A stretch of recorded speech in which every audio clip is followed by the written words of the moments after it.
started recording. Okay.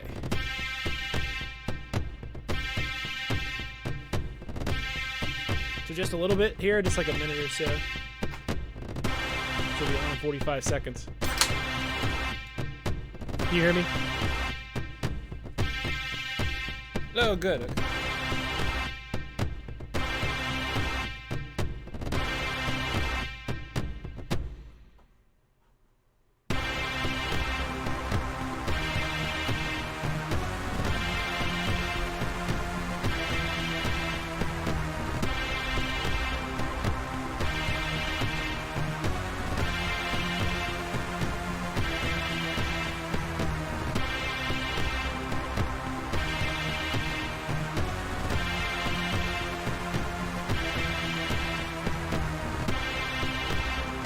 All right, coming online here. Ready? All right, I'm going to start counting down in 5, 4, 3, 2, 1. Here we go.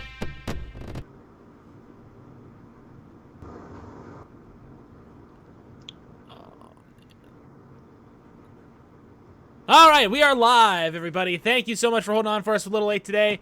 Everybody, welcome to the podcast. This is Sam and Scott are watching Watchmen, the podcast where we watch the HBO show Watchmen. I am Scott.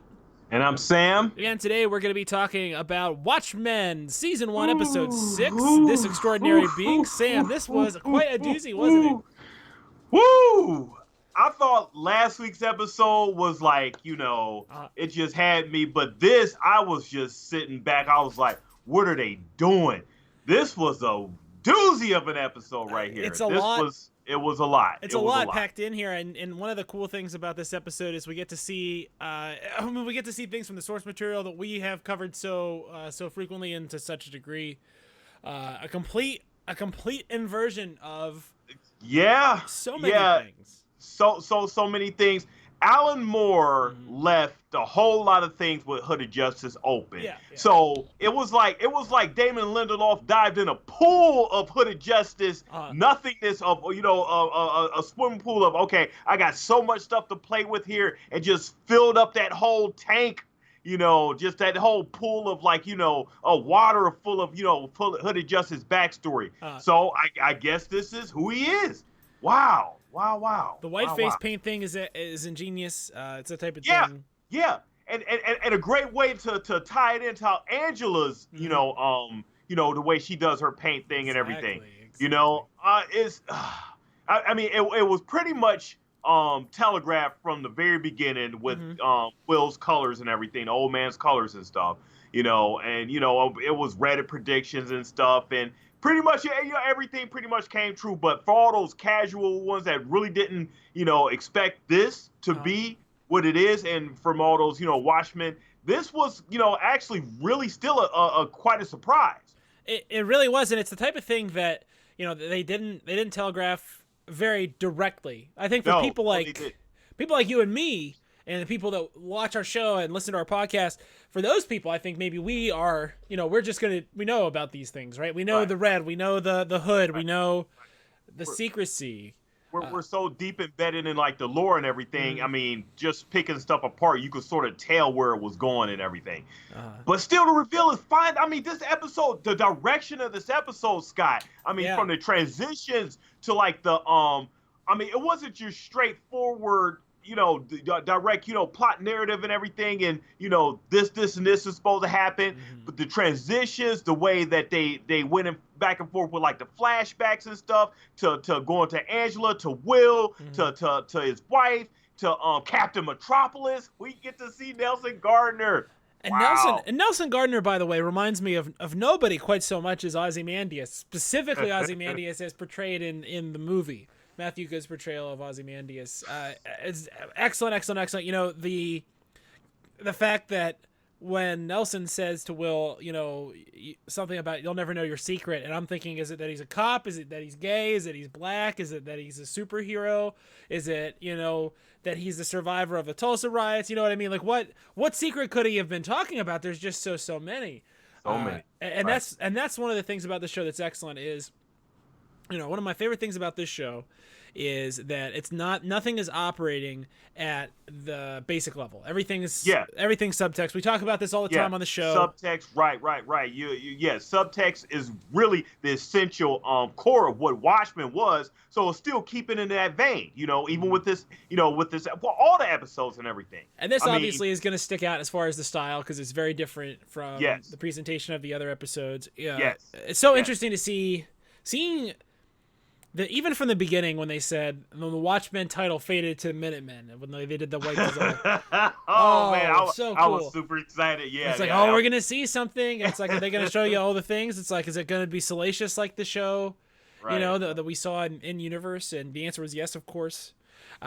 Super interesting. Them, starting off with Hooded Justice, sort of like, this is gonna be the origin of Hooded Justice and everything. The show had this. It's amazing how this quote American Hero Story show is sort of because Will presented himself back then, with the white face and everything to protect his identity and stuff. The American Hero Story show had no choice but to go from that and present its own story, in a salacious, type manner and everything. So it was crazy how that in-world context of the Hooded Justice, or the whole Minutemen story and everything is being told, through Hollywood eyes. One of the biggest questions about Hooded Justice forever is why is he wearing the noose? Like, we understand the noose is the symbol of obviously off legal violence, lynching. Why is he wearing it when he's the vigilante? He's the one who's applying extra legal violence. It's just such an interesting way to bring that home. And I don't think Alan Moore made that clear in the I don't remember him making that clear on any backstory of Hooded Justice. Everything was more contextual as far as rumors and it just wasn't made clear on what his history was because he was just such an unknown. People had to paint their history of Hooded Justice. Absolutely, you had to sort of project themselves onto Hooded Justice, right? That's kind of kind of deal there. I thought this was such an excellent episode. I want to say this: anytime Laurie Blake wants to come in and tell me what's going on in a scene, I just consider that to be sexposition, just like from Game of Thrones. It's the same thing for me. It just is excellent. So anytime she wants to tell me what's happening, I'll listen to her for sure. The whole explanation of nostalgia, knowing it's 1938. Finding Lady True at the end. Oh man. Okay. So they had Cal talk to her, and had was we supposed to think that was her mom talking to her at the end there? Her grandma. Okay, that's her real memory. That's the memory of Will of her grandmother getting mixed up with her memory of her grandmother from when she met her. Okay, gotcha. Wow, man. I mean, it's such a head trippy thing and everything. So just track me on this. How do you think she ended up with Lady True? Well, so my number one theory is clones. Because and here's why. And here's what I think. So I think that Lady True's origins is from Vietnam. I think that children that had mishaps would have been cloned and given this memory serum to bring them back. I think that's what happened to Cal. I think that's what happened to Angela. And I think that all of this is sort of part of an overarching plot to get clones into positions where they need to be so that she can pull off whatever moonshot she's got going on here in Tulsa, right? For sure. That's what I think. So what do you think's going on? What do you think the plan is? You have any ideas? I'm still baffled by what the overall arc and plan is. So one thing I did want to ask you, what do you think? Okay, so Will had the flash and the flash of light and everything, the sort of shutter light and stuff. So are we to believe that was sort of like a mesmerizing thing to get to control Judd to hang himself, or was that already in place because of like Judd's just being found out? Well, that strobe light, obviously, I About mean, Will. he has taken that camera for a reason, the projector for a reason. So he's figured out it's right, the sequence, right. It's a sequence, it's how he's doing the mesmerization. Okay. Nobody else must have found out about this plot because he must have just burned it all, is where I'm coming from. I was speaking of that scene. How about Nelson being like, we're not gonna come down there and help you with the one thing. Yeah, I mean, Nelson. I'm just trying to, knowing how Watchmen was, and Watchmen really didn't go into race, a lot. Even though it was, political as hell as far as a book, it really didn't go into race a whole bunch. But just going into, how America is and just how, just life is in general, race and politics sort of go hand in hand in a type of way. So even though Alan Moore didn't delve into it, I'm sort of glad that, Damon is sort of like interjecting, a lot of this in, Side to Watch, because really the balance is there for the story to be told in a Watchmen type perspective with this. So, I don't know. It was just so much going on in this episode. It's still so a lot to process and dissect. When we do our deep dive, I mean, it's going to be a whole lot more. Did you see the Action Comics? Yeah. I love the admission. I love the admission here that this is like me. This is my story. It's my story, except it happened 17 years ago, right, in his universe.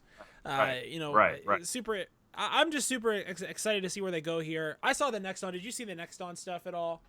Next week? No, I didn't see the next one yet. So when I do my deep dive, I'll probably get into that a little bit. So no, I didn't see the next one yet.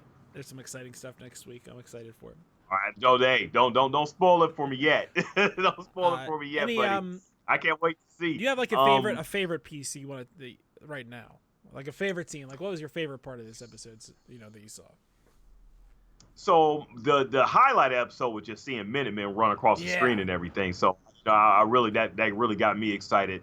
But I think the whole episode in itself the direction was just sort of just a crazy thing to me, because I love the way he tied it back. He didn't forget what he started, Damon Lindelof started with from the beginning with the Tulsa riots and everything. Sort of tying back the whole Angela plot, the whole Will thing, and his background and everything that had to do with like the Tulsa riots to the history of Hooded Justice and the reason why he became Hooded Justice and everything. Through all the stuff that we had to deal with Looking Glass and Lori Blake and everything, it still ties back into what the core concepts of what they're trying to do with this particular series here. It's so interesting to see where the plots intersect. It's so interesting to see where they're not done yet. this anti-racism crusade that Will was on and has been on. Where does that intersect with Lady True's plan? Mm-hmm. Like, how does that come in? Is it just that he needed Angela out of the way? Is it like are they testing something? I don't know. I don't want to say stumped, like I can't figure anything out about it, but I'm so interested to see exactly what the lengths of, we didn't even get an Adrian Veidt in this episode. Well, here's what my thinking is. You ready for this? You have Nelson Gardner, Adrian Veidt, Lady True are occupying the same sort of visionary, fix the problems, resolve this issue. Mm-hmm. They're each generation's successive, example of that. Okay. And so Nelson's plans were obviously flawed because Nelson was flawed, right? He can only see from his perspective, and Adrian's plan was flawed because Adrian's flawed, right? He does this trick and he bakes in the flourish. Telling Robert Redford about his plan is a baked-in flourish that is a Republic serial villain flourish. That is such a bona fide flaw with him. He is so full of himself that he had to tell like you said, Mr. President, I've got to call my shot. I took the shot in 1985, and today, Mr. President, you are the president. So instead of telling his plan before, actually he did really tell his. Well, no, he didn't. So instead of telling his plan before he actually does it, you would imagine he could have stopped the review of the video if that right. He tells his plan afterwards, but. For the simple fact that he told his plan, period, is just, Republic serial villain, as you say. He just had to tell somebody. Had to. He couldn't just get away with it, which is like, and as someone that watches a lot of true crime stuff, I'll tell you, that is very often the problem. It's a pretty common problem that they have. Like, criminals have.